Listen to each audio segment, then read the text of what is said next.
Good morning, everyone. This is Professor Muhammad Farghal. In this lecture, I'll be talking about mood and modality. In fact, I was asked by one of my followers to talk about these two concepts in language. And I thought it's a good idea to bring them to focus in this lecture.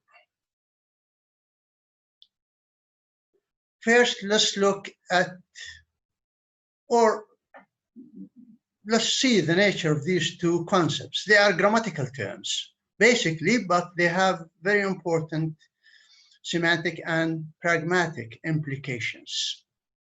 This simply means that they are located at the interface between grammar and semantics. That's why some people, for example, modality, some people look at it as a grammatical kind of term, others look at it as a semantic term. So let's first look at mood in language. Universally, there are three main moods in language: the indicative mood, the imperative mood, and the interrogative mood, or what we call in Arabic الجملة الخبرية, الجملة الأمرية, والجملة الاستفهامية. These three moods are found in every human language. We cannot imagine a human language that cannot ask questions, or a human language that cannot issue orders, or a human language that cannot make assertions. So these are universal in nature. The problem here does not lie in the form. The form is one and the same, but it relates to the function. In other words, we have one form that can perform different functions. So, for example, we have the indicative form.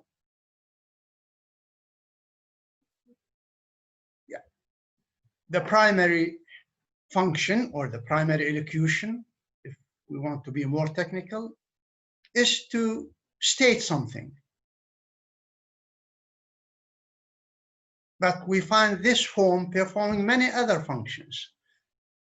For example, an utterance like "it's raining," on the face of it, it's a statement, and it may function as a statement to assert the fact that it's raining at that particular moment. But in addition to this, this could be said to perform many other functions. The function could be to complain, to advise, to question, to stop talking about something, by way of conversational implication. For example, what do you think of our new professor? And you respond by saying, it's raining, or it's good weather for this time of year. Okay, by this you mean that you don't want, or you in fact implicate, conversationally implicate that you don't want to talk about the new professor.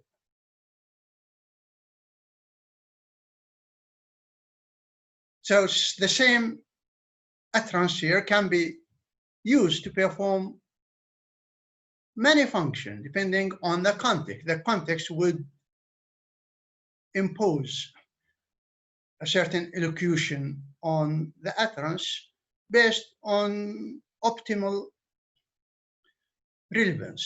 So we exclude, for example, the fact that this is meant to state, but rather it's meant to do something else. And this is a matter of optimal relevance. So we have different possibilities and we exclude one after the other until we get to something that is relevant to the context. The same applies to the interrogative form. If we look at the interrogative form, we find it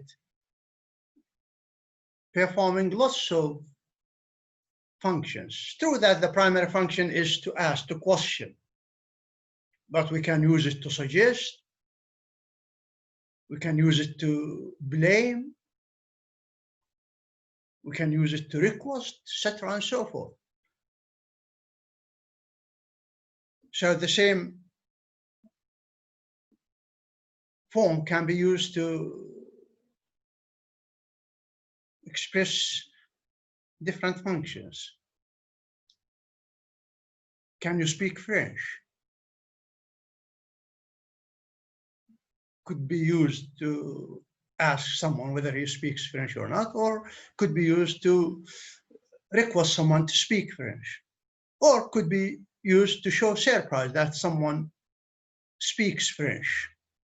These are different elocutions of the same utterance, depending on the context in which it is uttered. I have discussed this in some detail in my lecture on speech acts.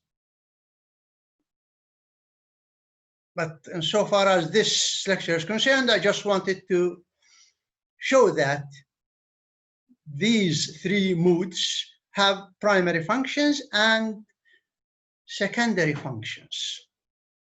And the secondary functions can be as important as the primary one.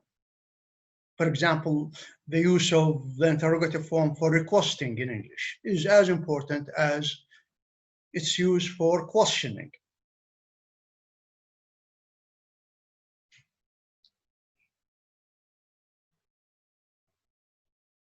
What about the imperative mood?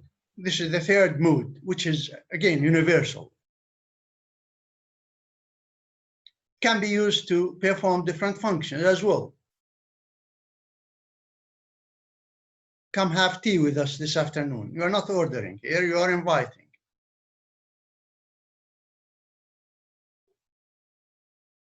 Have a good trip to London. You are not issuing an order here. It's true that you are using the imperative form, but you are wishing somebody something pleasant. So these three main moods may be used to perform the primary functions, but in addition to that, they may be used to perform many other secondary functions. The story of moods does not stop there, but the emphasis is usually put on these three moods. There are other moods in language, but they may not be universal. Okay. We have the exclamatory mood in both English and Arabic.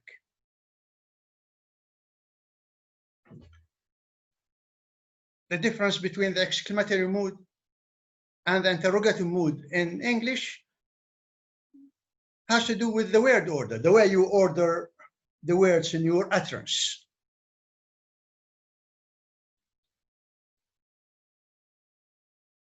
How tall is John?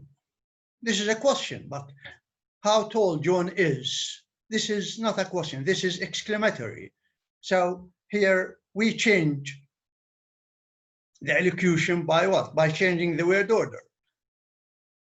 Here the mood is different.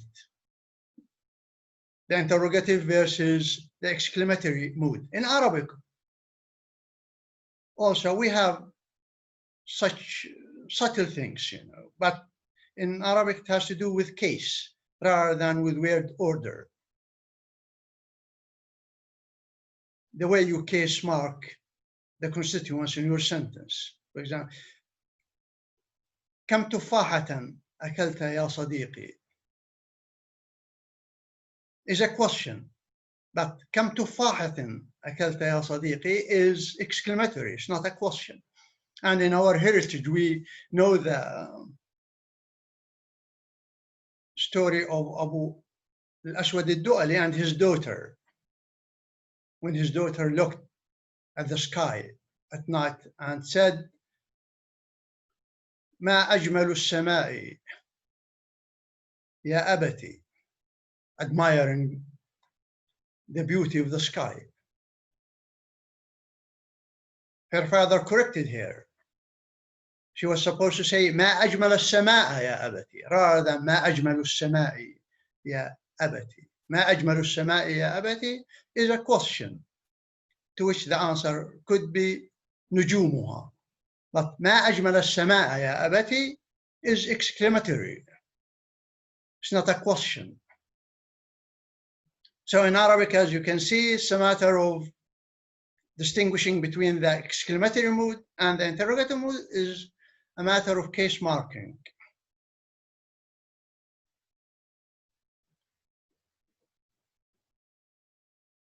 There are other moods. We have the subjunctive mood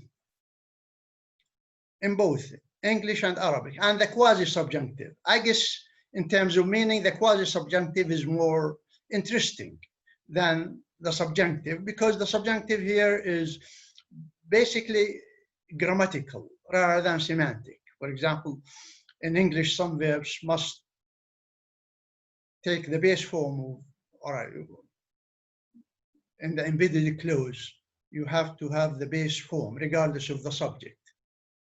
For example, I suggest he go to school, not I suggest he goes to school. So this is the subjunctive mood. And this is a grammatical notion. It's necessary that John stay home, not John stays home. This is called the subjunctive mood. And in Arabic also, we have this as a grammatical term, purely grammatical term. نصب الفعل المضارع after أن, عليك أن تذهب, قرر أن يذهب. Okay, this is called the subjunctive mood, but this is grammatical. But more interestingly, we have the quasi-subjunctive, where semantics comes into play. In English, we have may constructions. May his soul rest in peace. May you live long. This is quasi-subjunctive. In Arabic, we have lots of such expressions featuring Allah. Allah yarhamu, Allah yukhdu, Allah yhiddu, Allah yashfih. All these are quasi-subjunctive, and they are so familiar in Arabic. In English, they are also there, but they are not as familiar as they are in Arabic. That's why when we, for example, when we translate between English and Arabic, when we translate such expressions into English, we have to use may. For example, may Allah bless him.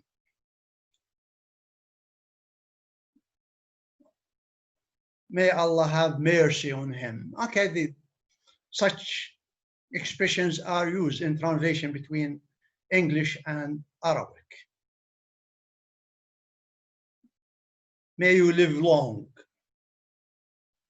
Allah يطول عمرك. But how would you render Allah يقصر عمرك? May you not live long. Okay, so this is the quasi-subjunctive mood. We also have the optative mood in both English and Arabic.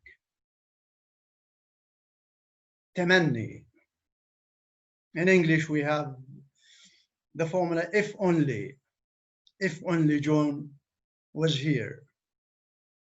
But John is not here. If only I had a car, but I don't have a car.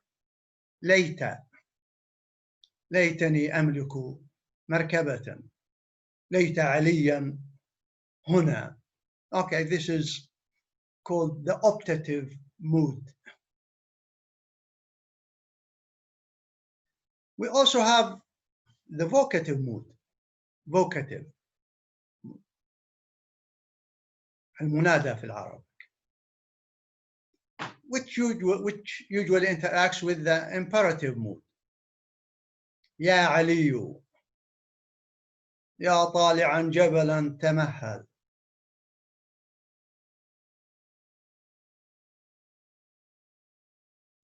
يا محمد. Notice that in English we also have such, all right, but this is not sometimes formally marked by O.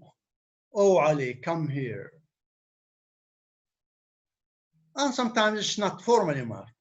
Ali, come here. Okay, no formal marker. But in Arabic, we usually, all right, especially in standard Arabic, we formally mark such constructions by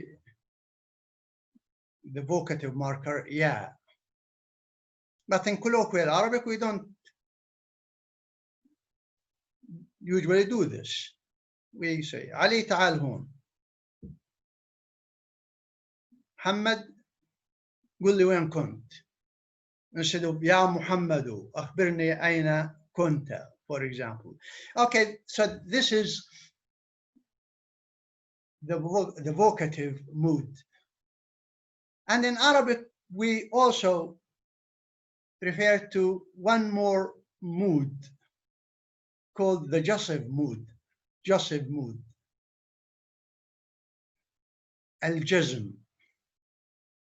لم يذهب. يذهب here مجزومة. ما بظهر عليها حركة السكون. This is called the Jasiv mood, and it is just grammatical, all right? It has no semantic implication. Okay, this is part of the grammar. When we use certain, especially particularly the negative particle lam, we have to use the Jasiv mood.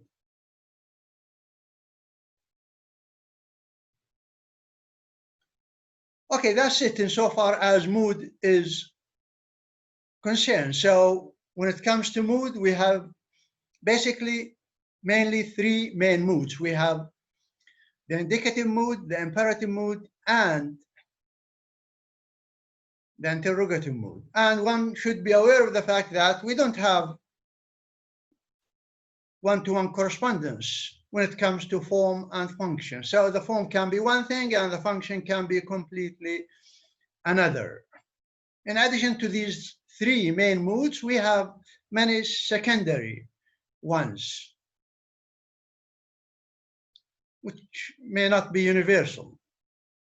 We have the subjunctive mood, we have the optative mood, we have the exclamatory mood, the Jasiv mood,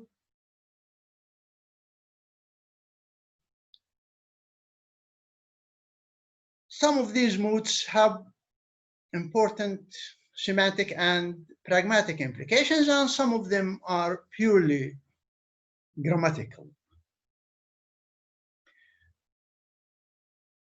Let's now move on to modality, which is also located at the interface between grammar and semantics. If you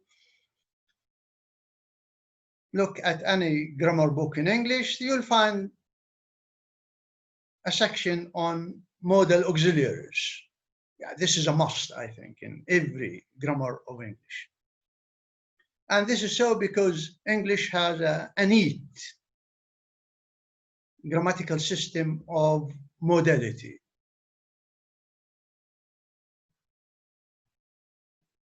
Which is paralleled, of course, by a lexical system, but the lexical system is much less used than the grammatical system. So how often do we say it's possible that Ahmed will go to London? instead of Ahmed may go to London. Notice that may here can lexically be translated into it's possible that. Or John must go home now, as opposed to it's necessary that John should go now. Notice that both of them, they paraphrase each other, but one is more commonly used. Must is more commonly used that it's necessary that. So one grammaticalizes modality and the other lexicalizes modality. So here we have two main sources of modality: a grammatical source and a lexical source. They go hand in hand, but in English, the grammatical system is more common, more accessible than the lexical one. What about Arabic? In Arabic, we also have these two resources: the grammatical and the lexical. And one can probably say that the lexical is more common in Arabic than the grammatical. That's why it's usually said by many researchers that English has a neat modality system compared to Arabic. In Arabic, we have a mixed bag of grammatical markers and lexical markers, which is true to some extent, but we cannot negate the fact that in Arabic also we have grammatical markers of modality. We have modal, something that corresponds to modal auxiliary verbs in English. Qad, for example, is a modality marker. Yajibu is a modality marker. La'alla, a modality marker. Rubbama. Okay. Yambaghi. Okay, all these are modal verbs and particles. Also, we have particles. We have ala. We have la. لعلي الحق في طلب ذلك. لي here is a modality particle. So the difference between English and Arabic has to do with orientation. One can probably claim that in English, modality is grammar oriented, whereas in Arabic it is lexis oriented. من الضروري أن يحتمل أن. Not that we use these very often in standard Arabic as well as in some vernaculars. Notice that in English, the common use here corresponds to the use of modal auxiliaries, may and must.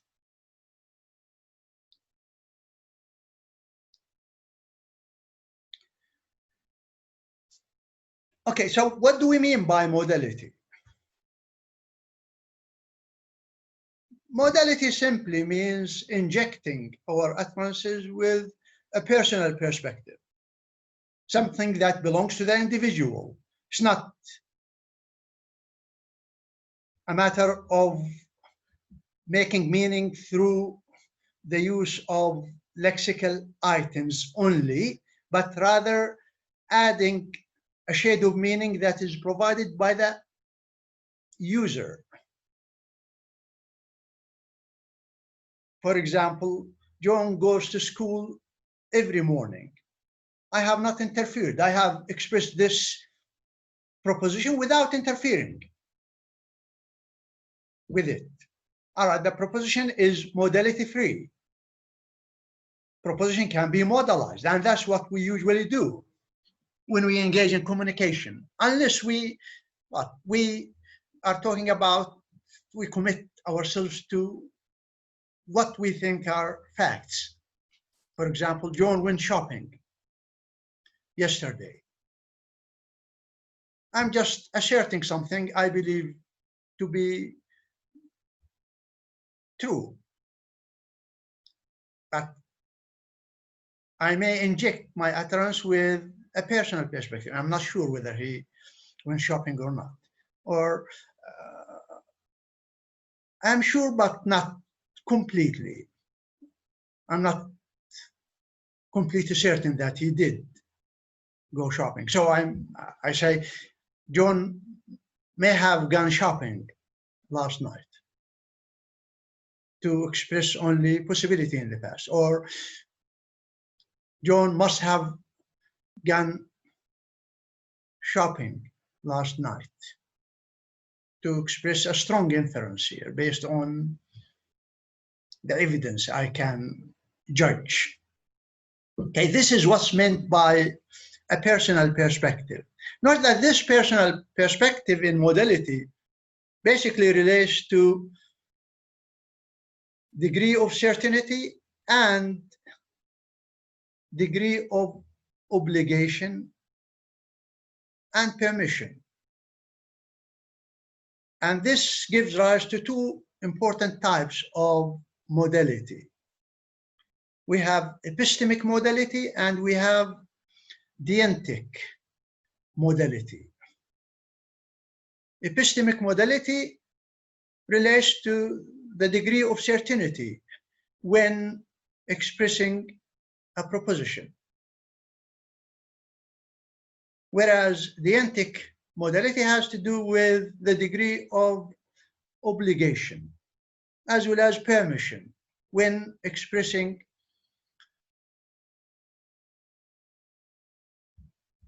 a proposition.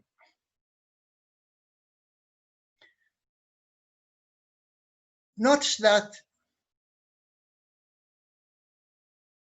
these two types of modality may interact in order to produce ambiguity. So we may have the same modal auxiliary expressing both epistemic modality and dientic modality. For example, must in English expresses strong obligation, strong necessity, all right? When you want someone to do something, you must go home now. Okay, this is an order. So it's obligatory. This can be paraphrased lexically into it's obligatory for you to go home now. So it's not optional. So we have must here as an auxiliary, as a modal auxiliary verb expressing strong obligation. We can have the same must to express epistemic modality. Look at the way he behaves. He must be crazy. Not that this is a strong inference. It has nothing to do with obligation. It has to do with certainty. The degree of certainty of my utterance is rather high. That's why I use must. If I want to lower the degree of certainty, I could use may. Look at the way he behaves. He may be crazy. May. Both of them, may and must here, express epistemic modality rather than dientic modality. Can is ambiguous between an ability reading and a permission reading and a possibility reading. So it can be multiply ambiguous. He can speak English. All right, this is ability, and later on I'll talk about a new type of modality which does not admit can as part of modality. But let me put this aside for the moment. But can can be ambiguous. Why? Because you can leave now, for example. You can leave now. Yeah, this is a matter of giving permission, or the possibility that someone can leave now. Okay, that's the difference between epistemic modality and dientic modality. Not that modality relates to now and the future as well as the past. So we can, and we don't have correspondence between the meaning of the model in the present and the future and that in the past. For example, should. If we look at should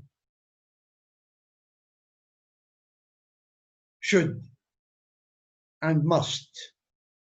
Okay, must, for example, is a marker of strong obligation, usually, or strong inference in the present. In the past, it's basically a matter of strong inference rather than strong obligation. Should, okay, is a marker of advising in the present and the future, or strong obligation, but not as strong as must.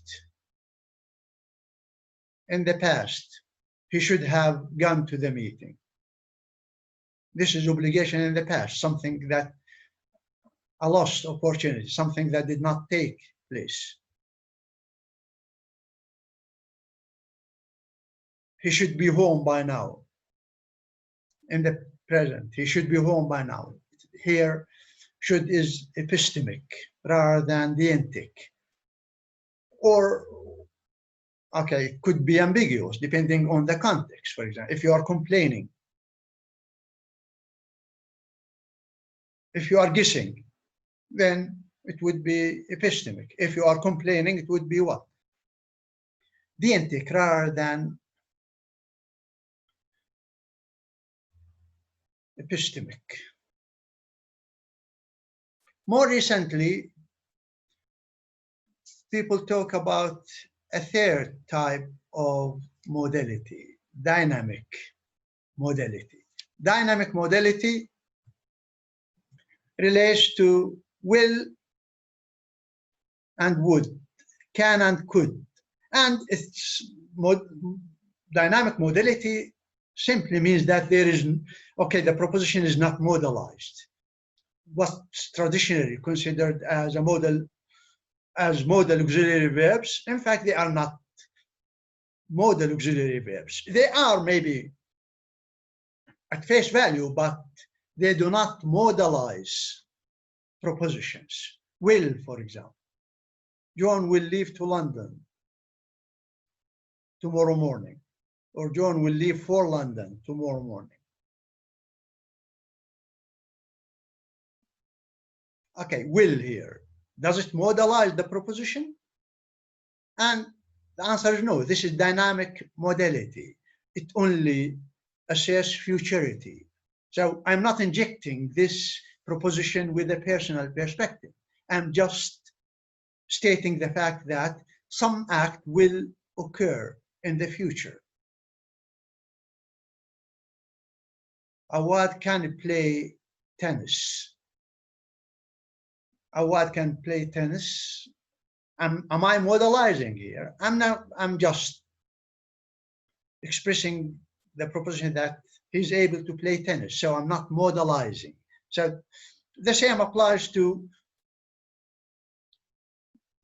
would and could in the past.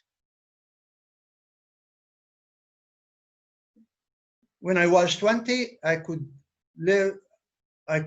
run 10 miles non-stop. I could run 10 miles non-stop. Could here only expresses ability in the past. When he was younger, he would visit his grandmother. Would here, again, expresses futurity in the past. So when this is the case, when it's a matter of expressing futurity or a matter of expressing ability, both in the present and in the past. Here we have modality-free proposition, and that's what's called dynamic modality. So we have to exclude these modal verbs from modality as such. Why? Because when we talk about modality, we are talking about injecting a proposition with a personal perspective in terms of certainty or obligation. But the use of will and would, can and could to express futurity and ability does not involve modality in the strict sense of the word.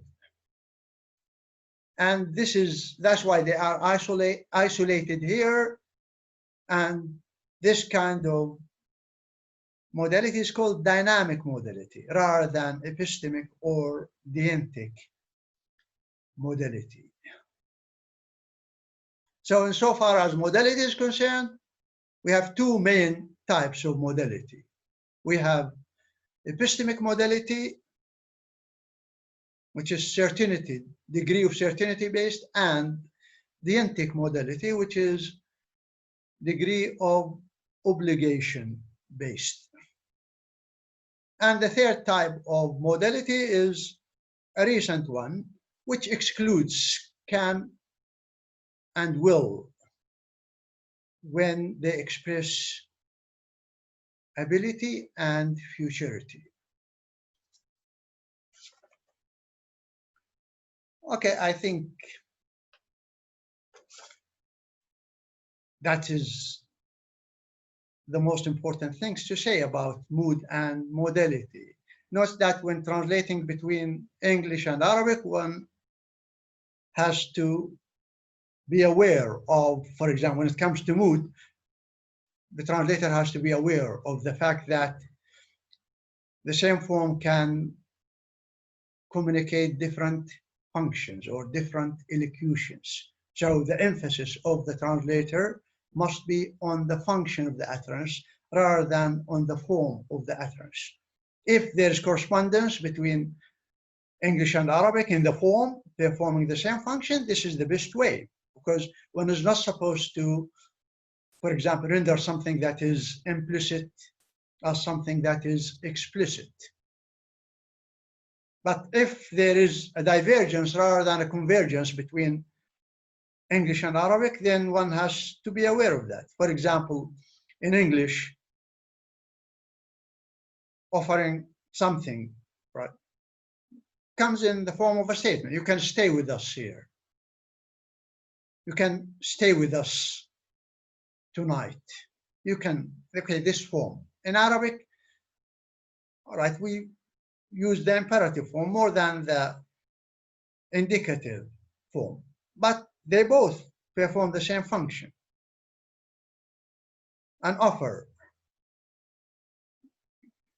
In Arabic, خليك معنا الليلة. خلينا نستضيفك الليلة. نستضيفك اليوم. Something like that. So it is, all right, in Arabic, the most familiar form is the imperative form, but in English, it is the indicative form rather than the imperative form. But when sometimes, you know, we have correspondence, even, all right, there are many similarities insofar as elocutions are concerned when using the same form. For example, the interrogative form in English can be used to blame. And it can also be used to blame in Arabic.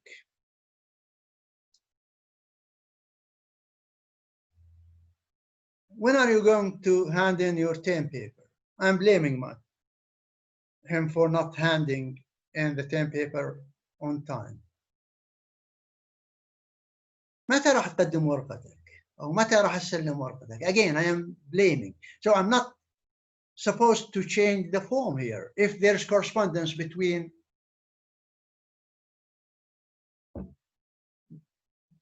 between the two forms insofar as the elocution or the function is concerned. When it comes to modality, also the translator is supposed to be aware of the fact that in Arabic it is lexis oriented more than grammar oriented, but in English it is grammar more than lexis oriented. Note that when it comes to distinguishing between epistemic and dientic modality, I don't think this is a big deal in translation, because the context would show that this is epistemic rather than, but it may, all right, it may give rise to some problems. I remember one example from, I guess, from The Old Man and the Sea. The utterance, "your big fish must be somewhere," is translated into "يجب أن تكون سمكتك الكبيرة في مكان ما," which is nonsense, of course. Why? Because "your big fish must be somewhere" is here is epistemic rather than dientic. So the correct translation is لابد أن سمكتك الكبيرة في مكان ما. So, all right, one has to be aware of the difference between dientic and epistemic modality, but one has to be more aware of modalizing propositions. The fact that a modalized proposition in the source language should be rendered into a modalized one in the target language, something which is not always the case. I have done some research on the translation of modality, and I have found that this is a serious problem. Maybe it is a cultural kind of thing. We are not used to modalizing proposition. We want to assert our proposition. We possess truth, which is nonsense, of course. So when you have a modalized proposition, you should translate it into a modalized one rather than an asserted one that is modality free. So maybe in my study, I found that probably more than 30% of modalized propositions in English have been rendered into modality-free propositions in Arabic translation. So as you can see, this is a very serious problem. And this probably has to do with both language competence and Arab psychology, not only language competence. We tend to assert propositions rather than modalize them. So make sure that you hedge your statements when you engage in communication. It's a big mistake for someone to claim to be possessing truth. And okay, interactively, this is done by absolute assertions. Modalizing propositions should be the norm rather than asserting them. Have a good morning and goodbye.